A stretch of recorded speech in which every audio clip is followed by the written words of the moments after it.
सबको मसीह में जय मसीह की। मैं विश्वास करता हूँ कि आप अच्छे हैं, भले चंगे हैं और परमेश्वर के कार्य को अपने जीवन में देख रहे हैं। और मैं विश्वास करता हूँ कि आप से आज परमेश्वर अपने वचनों से बात करेगा। और आज का जो मैसेज का टाइटल है वो है शैतान का प्याला। हम में से सब इसको देख सकते हैं। ये यीशु मसीह का प्याला नहीं है, ये शैतान का प्याला है। और मैं विश्वास करता हूं कि परमेश्वर आज इस वचन से बात करेगा। वचन बहुत सिंपल रहेगा, लेकिन मैं विश्वास करता हूं कि परमेश्वर का आत्मा आपके दिलों को छेदेगा और परमेश्वर का आत्मा आपके जीवन में कार्य करेगा। तो जब हम पहला कुरिन्थियों 10 उसका 14 से 22 पढ़ते हैं, वहां लिखा है, इस कारण हे मेरे प्रियो, मूर्ति पूजा से बचे रहो। मैं बुद्धिमान जानकर तुमसे कहता हूं, जो मैं कहता हूं उसे तुम परखो। वह धन्यवाद का कटोरा जिस पर हम धन्यवाद करते हैं, क्या मसीह के लहू की सहभागिता नहीं? वह रोटी जिसे हम तोड़ते हैं, क्या वो मसीह की देह की सहभागिता नहीं? इसलिए कि एक ही रोटी है, तो हम भी जो बहुत हैं एक देह हैं, क्योंकि हम सब उसी एक रोटी में भागी होते हैं। जो शरीर के भाव से इस्राएली है उनको देखो, क्या बलिदानों के खाने वाले वेदी के सहभागी नहीं? फिर मैं क्या कहता हूँ, क्या यह कि मूर्ति पर चढ़ाया हुआ बलिदान कुछ है या मूर्ति कुछ है? नहीं, वरन ये कि अन्य जाति जो बलिदान करते हैं वे परमेश्वर के लिए नहीं परंतु दुष्ट आत्माओं के लिए बलिदान करते हैं। और मैं नहीं चाहता कि तुम दुष्ट आत्माओं के सहभागी हो। प्रभु के कटोरे और दुष्ट आत्माओं के कटोरे दोनों में से नहीं पी सकते। तुम प्रभु की मेज और दुष्ट आत्मा की मेज दोनों के साझी नहीं हो सकते। क्या हम प्रभु को क्रोध दिलाते हैं? क्या हम उससे शक्तिमान हैं? प्रियो, जब हम मसीह जीवन में हैं, परमेश्वर जो एक चीज से नफरत करता है वो है मिक्सचर। मिक्सचर मतलब अच्छा और बुरा का मिक्सचर। जैसे हम खाते हैं चूड़ा, अलग अलग चीज रहते हैं, उसको हम एक मिला देते हैं। परमेश्वर का वचन जैसे कहता है, पुराना मदिरा नए इसमें वाइन स्किन में नहीं डालते, पुराने कपड़े में नया कपड़ा नहीं सीलते। परमेश्वर कभी भी ये चीज पसंद नहीं करता। पवित्रता के साथ पाप का मिक्सचर, ये चीज परमेश्वर कभी भी पसंद नहीं करता। तो जब हम मसीह जीवन में हैं तो समझना बहुत जरूरी है कि हम यीशु मसीह के प्याले से हम पीते हैं, साथ में हम दुष्ट आत्मा के प्याले से भी पी सकते हैं। तो जब हम रोमियो 12 उसका 2 पढ़ते हैं, वहां पे लिखा है कि इस संसार के सदृश ना बनो, परंतु तुम्हारे मन के नए हो जाने से तुम्हारा चाल चलन भी बदलता जाए, जिससे तुम परमेश्वर की भली और भावती और सिद्ध इच्छा अनुभव से मालूम करते रहो। इस संसार के सदृश ना बनो। अब ये बहुत वास्ट टॉपिक है, संसार के सदृश। संसार में बहुत कुछ आता है, हम कैसे डिसाइड करें कि ये अच्छा है ये बुरा है? उसके लिए हमें क्या दिया गया है? पवित्र आत्मा। कि हर एक चीज जो आप करते हैं और आपको डाउट होता है क्या ये मैं करूं कि नहीं करूं, आपको पवित्र आत्मा से पूछना है कि क्या मैं ये कर सकता हूं। अगर वो आपको गवाही देता है कर तो करो, नहीं तो नहीं करना है। लेकिन हम चुना हुआ वंश है, हमने पिछले हफ्ते देखा। तो हमें बहुत जरूरी है कि हमारे बोलचाल में, चाल चलन में, रहन सहन में हम कभी भी संसार के नाई नहीं बनना है। मतलब जब लोग आपको देखे, जब लोग आपसे मिले, तो ये ना बोले, गैर मसीही ये ना बोले कि मैं इससे बेहतर हूं। आप वो व्यक्ति ना बने कि गैर मसीही दोस्तों के बीच में आप ईव टीसिंग करने वाले हो। आप अपने दोस्तों को बोले चलो एक पेग मार के आते हैं, आप अपने दोस्तों को बोले चलो एक सुट्टा मार के आते हैं, आप अपने दोस्तों को बोलो कि देख वो कितनी सही दिख रही है। ये परमेश्वर हमसे एक्सपेक्ट करता है कि जब हम मसीह जीवन में जीते हैं तो एक स्टैंडर्ड के साथ हमें चलना है, ताकि जब लोग हमसे मिले, जब लोग हमें देखें, लोगों को पता होना चाहिए कि ये बंदा या ये बंदी, ये बेटा या ये बेटी कॉम्प्रोमाइज नहीं करेगी, दुनिया के जैसे नहीं होंगे, दुनिया जैसे चलता है वैसे नहीं होंगे। आप में से बहुत लोगों ने बहुत कुछ छोड़ के यहां पे बैठे हैं, अपने रीति रिवाज छोड़ के बैठे हैं, लेकिन आज अगर आपको मैं अगर मसीहों के पास लेके जाऊंगा तो आपके लिए वो ठोकर का कारण बन जाएंगे, क्योंकि वो सब कर रहे हैं जो आप छोड़ के बैठे हैं। किसकी गलती? पासबान की गलती, क्योंकि पासबान ने सही सिखाया नहीं, क्योंकि पासबान को सिर्फ उसका पेट इंपॉर्टेंट था, परमेश्वर का वचन इंपॉर्टेंट नहीं था। हम पिछले दिनों बैठे एक पासबान के साथ, बहुत दुख हुआ, बहुत दुख हुआ कि किस तरह वो अब वचन के साथ कॉम्प्रोमाइज करने के लिए रेडी हैं, पर हम नहीं कर सकते प्रियो, क्योंकि हम एक चुना हुआ वंश हैं, हम चुने हुए लोग हैं। हमारे लिए यीशु मसीह ने कलवरी पे अपना क्या बहाया है? पसीना, लहू बहाया है। उस लहू की एक कीमत है फिर प्रियो। आज आप हॉस्पिटल में एडमिट हो, एक बॉटल लहू 600 रुपए कम से कम, नॉर्मल लहू। सोचो यीशु मसीह का लहू कितना कीमती है। और जब हम जीते हैं अपने मसीह जीवन को तो हम ये सब चीजें भूल जाते हैं। हमको लगता है कि चर्च आ गई मैं, चर्च आ गया मैं, थोड़ा गीत गा लिया, प्रार्थना कर लिया, हो गया। वैसा नहीं है प्रियो। हर एक दिन हमें प्रभु के साथ जीना है। इसका एक बहुत अच्छा उदाहरण है, जब हम दानियल 3 पढ़ते हैं, वहां हम देखते हैं नेबुकदनेस्सर एक मूर्ति को बनाता है, सबको बोलता है कि तुमको झुकना है, लेकिन शद्रक, मेशक और अबेदनगो क्या करते हैं? बोलते हैं नहीं झुकना है। ये वो एटीट्यूड हमारे अंदर होना चाहिए। सोच के देखिए, सिर्फ शद्रक, मेशक और अबेदनगो को ही इस्राएल से उन्होंने बंधक नहीं बनाया था, बहुत सारों को बनाया था, लेकिन बाइबल सिर्फ 3 के बारे में बोलती है। मतलब बाकी सब जो परमेश्वर को यहोवा करके पुकारते थे, उन्होंने दंडवत किया, लेकिन ये 3 लड़के, जवान लड़के, इन्होंने बोला नो वे, नहीं हो सकता। और पता है वो क्या कहते हैं?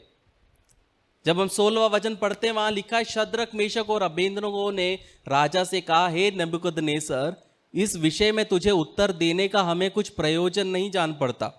हमारा परमेश्वर जिसकी हम उपासना करते हैं, वह हमको उस धधकते हुए भट्टे की आग से बचाने की शक्ति रखता है। वरन हे राजा, वह हमें तेरे हाथ से भी छुड़ा सकता है, परंतु यदि नहीं तो हे राजा, तुझे मालूम हो कि हम लोग तेरे देवता की उपासना नहीं करेंगे और ना तेरी खड़ी कराई हुई सोने की मूरत को दंडवत करेंगे। सिंपल। क्या एटीट्यूड है! सोचो उनका परमेश्वर के साथ में क्या रिश्ता था कि वो राजा को बोल सकते हैं कि हमें तुझे बताने का प्रयोजन नहीं, चल चल कट ले। ऐसा ये टोन है, कट ले कट ले, तेरी औकात नहीं बताने की, मुझे पता है मेरा परमेश्वर कौन है। अपने मौत को दांव पे रख के उन्होंने परमेश्वर को क्या किया? एक्सेप्ट किया, परमेश्वर को चुना, परमेश्वर के वचन को चुना। तो जब हम मसीह जीवन में हैं तो हमारे जीवन में हर दिन ये प्याला आता है, ये कटोरा आता है। या तो हम यीशु मसीह के अनुसार, उसके आत्मा के अनुसार चल सकते हैं, या तो हम शैतान के प्याले से पी के अपने आप को नष्ट कर सकते हैं। जब हम यूहन्ना 2 पढ़ते हैं वहां पे हम देखते हैं यीशु मसीह का पहला चमत्कार। क्या था पहला चमत्कार? पानी को दाखरस बनाना, टर्निंग वाटर इनटू वाइन। वहां पे हम देखते हैं कि वाइन खत्म हो जाता है। लॉन्ग स्टोरी शॉर्ट, यीशु मसीह पानी को क्या करते हैं? दाखरस बनाते हैं। लेकिन जब हम 9वां वचन पढ़ते हैं वहां पे हम देखते हैं कि बोझ का प्रधान आता है। वहां क्या लिखा है? जब बोझ के प्रधान ने वो पानी चखा तो दाखरस बन गया था और वे नहीं जानता था कि कहां से आया है, परंतु जिन सेवकों ने पानी निकाला था वे जानते थे। तो बोझ के प्रधान ने दूल्हे को बुलाकर उससे कहा, हर एक मनुष्य पहले अच्छा दाखरस देता है और जब लोग पीकर छक जाते हैं तब मध्यम देता है, परंतु तूने अच्छा दाखरस अब तक रख छोड़ा है। यहां पे बोझ के प्रधान के द्वारा एक बहुत महत्वपूर्ण सच को हम देख पाते हैं। यहां पे हम देखते हैं 2 स्टैंडर्ड, एक दुनिया का स्टैंडर्ड, एक प्रभु का स्टैंडर्ड। ये शैतान का स्टैंडर्ड और यीशु मसीह का स्टैंडर्ड क्या है? पहला क्या बोलता है बोझ करने वाला? हर व्यक्ति मनुष्य पहले क्या देता है? अच्छा दाखरस देता है और जब लोग पीकर छक जाते हैं तब मध्यम देता है। यह है दुनिया। दुनिया का तरीका क्या है प्रियो? यह है इंसान का तरीका और यह है शैतान का तरीका कि सबसे पहले आपके सामने कुछ आकर्षक रखे, कुछ ऐसा रखे जो बहुत मन भावना है। वो ऐसा प्याला आपके सामने रखेगा जो कि बहुत सुखदायक लगेगा। हो सकता है वो दौलत हो सकता है वो एक जॉब हो सकता है वो चीज जो आपको जरूरत है, हो सकता है वो एक ऐसा दयालु शब्द हो जो आप हमेशा सुनना चाहते हैं। थोड़ी नरमी से वो शैतान आपको सब चीज करने देगा। तो आपके सामने में एक ऐसा प्याला आएगा, ये दुनिया का स्टैंडर्ड है कि सब चीज वो देगा पहले पहले। जैसे दुनिया का स्टैंडर्ड के अनुसार जब शादी होती है तो अच्छा शराब देते हैं पीने के लिए, और जब लोगों को चढ़ जाती है तब क्या करते हैं? पानी मिला के दे देते हैं। यही शैतान का तरीका है प्रियो। स्टार्टिंग में वो आपको सब चीज अच्छा अच्छा महसूस कराएगा। यह है शैतान का प्याला कि स्टार्टिंग में आप कुछ करने जाओगे, गलत करोगे, you will feel out of this world, मतलब ये दुनिया के बाहर महसूस करोगे। ऐसा लगेगा निर्वाणा मिल गया, ऐसा मिलेगा कि बस यही तो चाहिए था। लेकिन धीरे धीरे धीरे शैतान क्या करेगा? आपको खाएगा। अगर एक शिकारी को आप देखोगे तो कभी कभी शिकारी 3-3 दिन 4-4 दिन एक जगह पे बैठता है एक पक्षी को पकड़ने, ईगल को, हॉक को, क्योंकि वो उतना वैल्यूबल है। तो जब एक इंसान उतना बैठता है तो सोच के देखिए शैतान कितना बैठता है। आज सुबह मैं काम कर रहा था तब परमेश्वर का आत्मा मुझे एक चीज बोला, इंग्लिश में बोला, ऐसा बोला, today Satan has more patience than believers. आज के समय में शैतान के पास ज्यादा धीरज है मसीहों से। अगर प्रार्थना का उत्तर नहीं मिला तो मसीह लोग क्या करते हैं? चलो उसके पास चलते हैं, नहीं हुआ चलो उसके पास चलते हैं। लेकिन शैतान मस्त बैठा है, उसको पता है कि थोड़ा और गड्ढे में आने दो, थोड़ा और कीचड़ में आने दो, थोड़ा और दलदल में आने दो, क्योंकि उसको पता है कि वो अपने स्वर्गदूतों को भेजेगा अपने बच्चों को बचाने। इसलिए वो चुपचाप शेर की नाई ताक में बैठता है कि थोड़ा और उसको आने दे, पीछे आने दे, पीछे आने दे। वो एकता समय तक पीछे आने दे, वेट करेगा कि आप फिर आगे जा ही नहीं पाओगे। तो इसलिए बहुत जरूरी है कि जो व्यक्ति इस प्याले से पीता है तो स्टार्टिंग में बहुत स्वाद लगेगा, बहुत सुखदायक लगेगा, लेकिन धीरे धीरे क्या होगा? ये कड़वा हो जाएगा। ये इतना कड़वा हो जाएगा कि आप समझ नहीं पाओगे कि ऐसा क्यों है। तो बहुत बार आपको लगेगा कि इसमें क्या नुकसान है, एक ही तो सिप लेना है, एक ही बार तो पी के देखना है, बाद में इसको छोड़ दूंगा। तो जब हम मसीह जीवन को जीते हैं प्रियो, हमेशा एक चीज याद रखना, कोई भी पाप एक झटके में नहीं करता। कोई भी इंसान एकदम से 16 साल की उम्र में उठता है और सीधा पान ठेले में जाके सिगरेट नहीं पीता। कोई भी इंसान एकदम से उठ के देसी दारू के वहां जाके दारू नहीं पीता। एक प्रोसेस होता है। या तो वो चीज उसने अपने बचपन में देखा, उसके घर में हुआ, या उसके मामा ने, काका ने, चाचा ने किया, या तो उसके दोस्त वैसे होंगे जो करते थे, जो उससे बड़े थे। लेकिन ये चीजें धीरे धीरे हमारे अंदर आती हैं, एकदम से ये चीज नहीं आएगी। और फिर एक दिन आएगा जब शैतान आपको बोलेगा कर लेते हैं,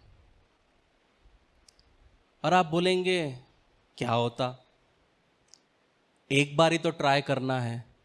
एक बार ट्राई तो करना बनता है कि वोडका टेस्ट कैसे करता है। एक बार ट्राई करना तो बनता है कि फोर स्क्वायर टेस्ट कैसे करता है। एक बार ट्राई करना तो बनता है ना कि वैश्या के साथ कैसा लगता है। और आपके दोस्त लोग भी आपको बोलेंगे अरे चलता ना, तेरे चर्च के कितने दोस्त करते, क्या फर्क पड़ता। तो भी आप सोचोगे नहीं नहीं। लेकिन एक दिन आएगा जब आपके दोस्त आपको पुश करते रहेंगे, पुश करते रहेंगे, और एक दिन आप क्या करोगे, पहला घुट आपने पी लिया। अब पहला घुट पीने के बाद क्या हुआ, पहले तो बहुत अच्छा लगा और आपने बोला था अब एक ही बार करूंगा। लेकिन अब एक बार हो गया तो चलो परमेश्वर ने एक बार तो माफ कर दिया, एक और बार कर लेते। ये लास्ट है, ये लास्ट है। मैं हर एक बात पे नहीं पी सकता, खत्म हो जाएगा। ये लास्ट है, अब तो मैं नहीं करूंगा। और फिर तीसरे दिन फिर से, चौथे दिन फिर से। पहले तो सिगरेट से चालू किया, फिर दोस्त ने बोला कि रम के साथ सिगरेट बहुत सही लगता, तो फिर दूसरा पाप ऐड हो गया। फिर दोस्त ने बोला भैया तू तो आदमी है, ऐसा क्या, चल वैश्या के पास चले गए, तीसरा चीज हो गया। और धीरे धीरे क्या हुआ, ये जो मीठा लगने वाला प्याला कड़वा होता गया। और कड़वा होते होते क्या हुआ, आपके जीवन को शैतान क्या करने लगा, चुराने लगा। चुराते चुराते पहले आपका पैसा खत्म हो गया, और पैसा के साथ में आपको क्या लगा, लत लगी सिगरेट की, दारू की, वैश्यावृत्ति की। और इसने आपको क्या दिया, बीमारी, और आपका स्वास्थ्य खराब होने लगा। अब पैसा नहीं है, स्वास्थ्य खराब है, धीरे धीरे क्या हुआ, आपकी नौकरी चली गई। क्यों, 10 बजे पहुंचना था और मियां 12 बजे उठ रहे हैं। हैंगओवर, क्या जॉब रखेगा उसको, जॉब से निकाल दिया। अच्छे जो दोस्त थे, जो प्रभु में बढ़ाते थे, उन दोस्तों ने भी लात मार के भगा दिया, हट, समझा समझा के थक गया, मरना है तो मर। और धीरे धीरे एक अच्छा परिवार परमेश्वर ने दिया था, अच्छी पत्नी थी, बच्चा था, वो पत्नी भी क्या की, छोड़ दी, परिवार नष्ट हो गया। क्यों, क्योंकि व्यक्ति को लगा कि मैं एक सिप लेने से क्या होता है। याद रखना प्रियो, आदम हव्वा ने सिर्फ एक ही फल खाया था, 1 दर्जन नहीं खाया था। आज भी हम उसका भुगत रहे हैं। एक गलती कार के पीछे एक औरत को प्रेग्नेंट कर सकती है। तो ये कभी नहीं समझना प्रियो कि एक गलती से क्या होता, एक गलती से एक पूरा परिवार उजड़ सकता है। इसलिए जब हम पाप के लिए हमारे अंदर वो सोच आती है तो हमेशा वो पहला पाप हमको याद रहता है,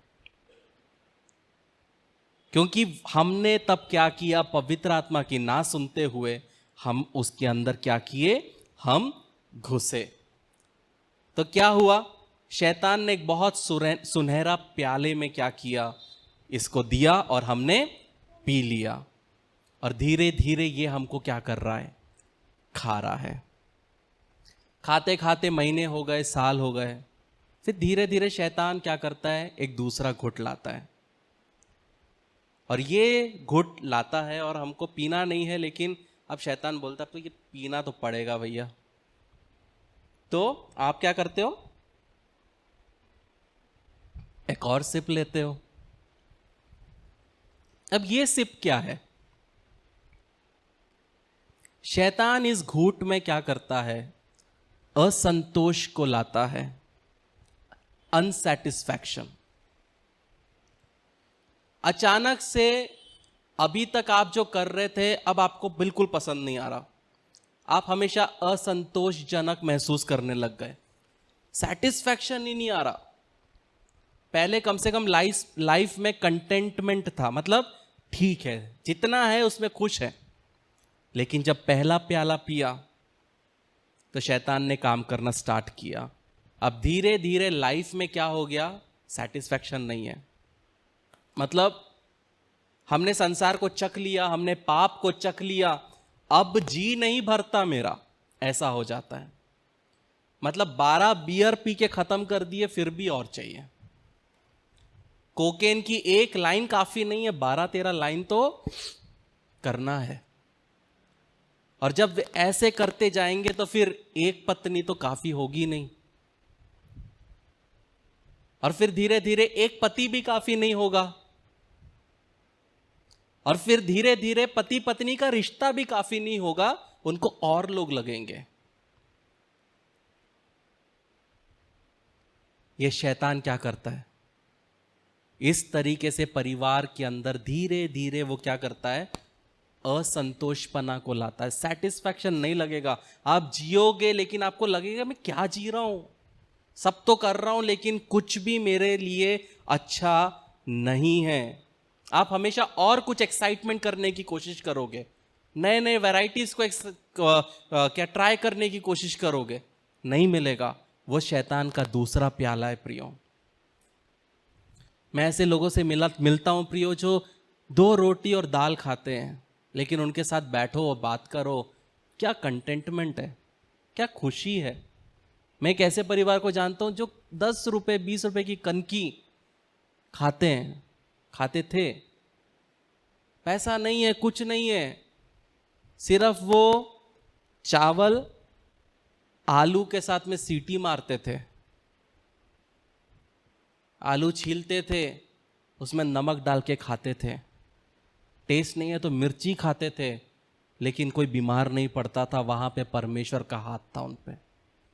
खुश हैं, रोते नहीं थे कि नहीं है यार कुछ नहीं है, एवेंस नहीं है, क्या करूं, जो था उसमें खुश थे। लेकिन जब हम शैतान का प्याला पीने लग जाते प्रियो, तो हमारे जीवन में कंटेंटमेंट नहीं होता, सेटिस्फैक्शन नहीं रहता। अच्छा दोस्त होने पर भी हम उस पर शक करने लग जाते हैं, अच्छा पति होने पर भी हम शक करने लग जाते हैं, अच्छी पत्नी होने पर भी हम उस पर शक करने लग जाते हैं, बच्चे अच्छे हैं फिर भी हम उस पर शक करने लग जाते हैं। इस तरीके से शैतान क्या करता है, हमारे जिंदगी को खाने लगता है। बहुत अच्छा उदाहरण है जूडस इस्करियोत। यीशु मसीह से मिलने के पहले भी वो खजांची होगा, यीशु मसीह के साथ था, लेकिन सेटिस्फैक्शन नहीं था। यीशु मसीह के साथ उठ रहा है, बैठ रहा है, यीशु मसीह के साथ में लाइमलाइट शेयर कर रहा है, जब यीशु मसीह भेजता है तो बीमारों को चंगा कर रहा है, काफी नहीं है, उसको राजा का खजांची बनना है। और सेटिस्फैक्शन नहीं है कि लोग मुझे जानते हैं, यीशु मसीह का चेले में सेटिस्फैक्शन नहीं है, यीशु मसीह का बेटा बेटी कहलाने में सेटिस्फैक्शन नहीं है, खुद का भगवान बनना है, खुद का नाम होना। अंत क्या हुआ? वो सेटिस्फैक्शन ना होने की वजह से वो क्या हुआ? वो खत्म हो गया। फिर आप जीते रहेंगे, फिर शैतान एक और घुट लाएगा, और इस बार कोई ऑप्शन नहीं रहता प्रियो, आप पी लेते हो। अब जैसे ही आप पी लेते हो, अब आपके जीवन में क्या आया? शैतान आपकी आंखें खोल देगा, और शैतान आपकी आंखें खोल देगा। पहले तो जब आपने पहला प्याला पिया तो बंद कर दिया, आपको कुछ नहीं सूझेगा, सब चीज चलो चलो चलो, मचाया मचाया मचाया। और फिर उसके बाद शैतान आपकी आंखें खोलेगा, और जब आपकी आंखें खोलेगा तो आपको पता क्या दिखेगा? अपराध बोध, गिल्टीनेस से भर देगा, आपको वो निराशा से भर देगा, अकेलेपन से भर देगा, और भय से भर देगा। क्योंकि जब आपको तब समझ में आएगा कि आपने कितनी अच्छी नौकरी खराब कर दी, आपने कितना अच्छा परिवार तोड़ दिया, आपने कितना अच्छा फ्यूचर खराब कर दिया, और शैतान नहीं किया। लेकिन अब समझ में आएगा तीसरे घुट में, और आपके अंदर में क्या होगा? निराशा। मतलब जो समय पे पढ़ना था नहीं पढ़ा, और जब आंख खुलेगी तो आपका पढ़ने का एज चला गया, जॉब के लिए एज चला गया। जब कुछ प्रभु में बढ़ना था तब नहीं बढ़े, अब समय नहीं है, बुजुर्ग हो गए हैं। और एक समय आएगा कि आप सोचो कि आप क्या कर सकता हूं मैं। अब आप निराशा में जी रहे हो, आपके दोस्त आपके आगे चले गए, उनका परिवार आगे बढ़ गया, और आप अपनी जिंदगी को देखोगे और आप बोलोगे कि मैं कहां रह गया, मेरा दोस्त ने अपने मां बाप के लिए क्या क्या किया, मैं क्या कर पाया। और वो गिल्टीनेस, वो निराशा से शैतान क्या करेगा? आपको डिप्रेशन में डाल देगा। लेकिन प्रियो, इसके बाद भी एक घुट बाकी है। लेकिन जरूरी नहीं है कि हम ये घुट पिए, जरूरी नहीं है हम दूसरा घुट पिए, जरूरी नहीं है हम तीसरा घुट पिए। वो नहीं होगा अगर हम पहला घुट नहीं पिएंगे तो। लेकिन अगर आज आप इस वचन को सुन रहे हैं और आपको लग रहा है कि हां मैं तीसरे घुट पे हूं, हां मैं पहले घुट पे हूं, मैं दूसरे घुट पे हूं, तो हो सकता है पवित्र आत्मा आपके अंदर काम करे, और वो जो अंधापन शैतान ने डाला है वो निकल जाए, और आप अब परमेश्वर के साथ में क्या हो सकते हैं? सही हो सकते हैं। क्योंकि अगर आपने ये आखिरी घुट पी लिया प्रियो, तो याद रखो ऑलरेडी आपका दोस्त नहीं है, आपके साथ हंसी मजाक करने वाला कोई नहीं है, आप अकेले हो, आप लाइफ में एक फेलियर हो। और जिस तरह शैतान ने जूडस को उकसाया खत्म कर ले, वही है ये आखिरी घुट।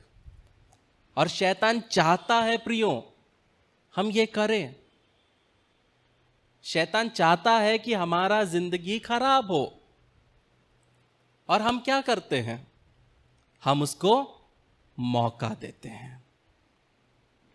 परमेश्वर कभी नहीं चाहता प्रियो हमारे जीवन में खराब हो, हमारा जीवन खराब हो। परमेश्वर चाहता है हम बढ़ोतरी करें, परमेश्वर चाहता है हम आगे बढ़े। लेकिन हम किसको चुनते हैं? हर बार शैतान को। हम किसके प्याले को चुनते हैं? हर बार शैतान के। क्यों? क्योंकि हमको वो अच्छा लगता है। लेकिन प्रियो एक और ऑप्शन है, वो है यीशु मसीह का कटोरा। और जब हम इस कटोरे में से पीते हैं प्रियो, ये कभी हमें खाली नहीं रखेगा। जब आप शैतान का कटोरा पिएंगे तो पहले पहले अच्छा लगेगा, और उसके बाद में वो आपको भूखा, खाली और नंगा छोड़ देगा शैतान। लेकिन जब आप यीशु मसीह के कटोरे में से पियोगे प्रियो, वो उसका अंत है ही नहीं, क्योंकि वो उमड़ता रहता है। जब हम भजन संहिता 23 उसका 5 पढ़ते, दाऊद क्या बोलता है? मेरा कटोरा उमड़ रहा है।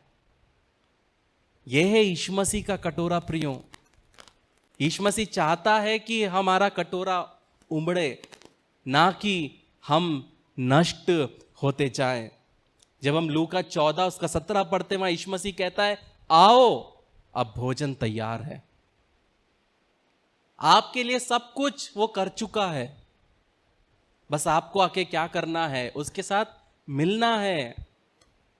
यीशु मसीह सब कुछ कर चुका है आपके लिए, बस आपको विश्वास में क्या करना है, आपको आगे बढ़ना है।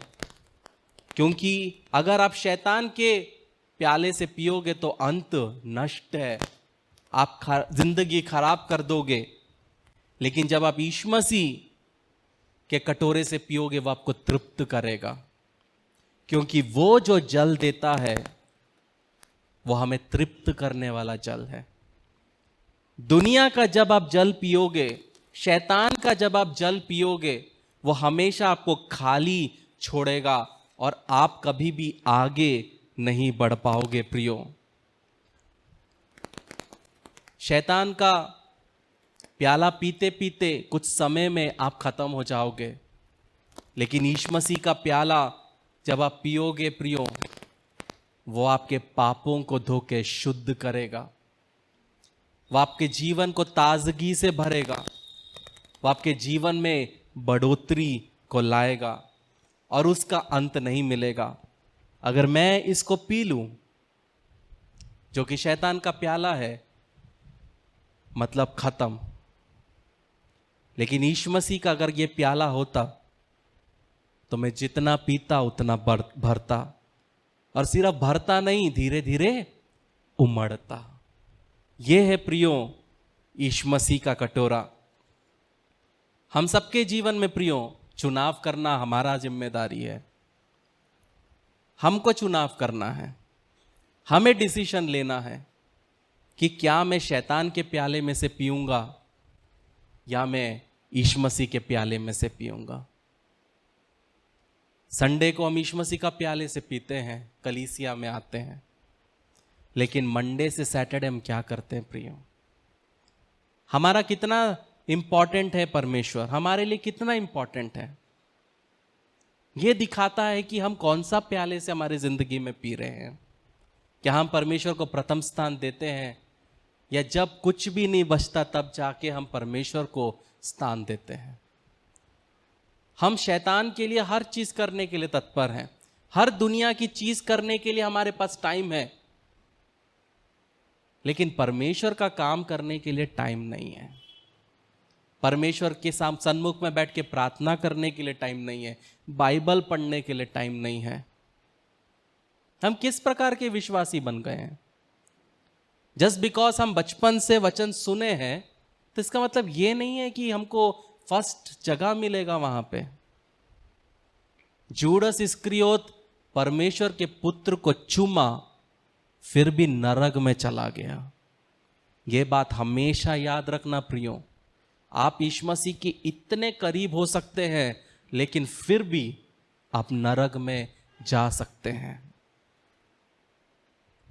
यह आपका चुनाव है। जब हमारे जिंदगी में प्रॉब्लम्स आता है, हमारे बच्चे बीमार पड़ जाते हैं, हमारे बेटे के जीवन में दुख आता है, बेटी के जीवन में दुख आता है, हम किस तरह प्रार्थना करते हैं?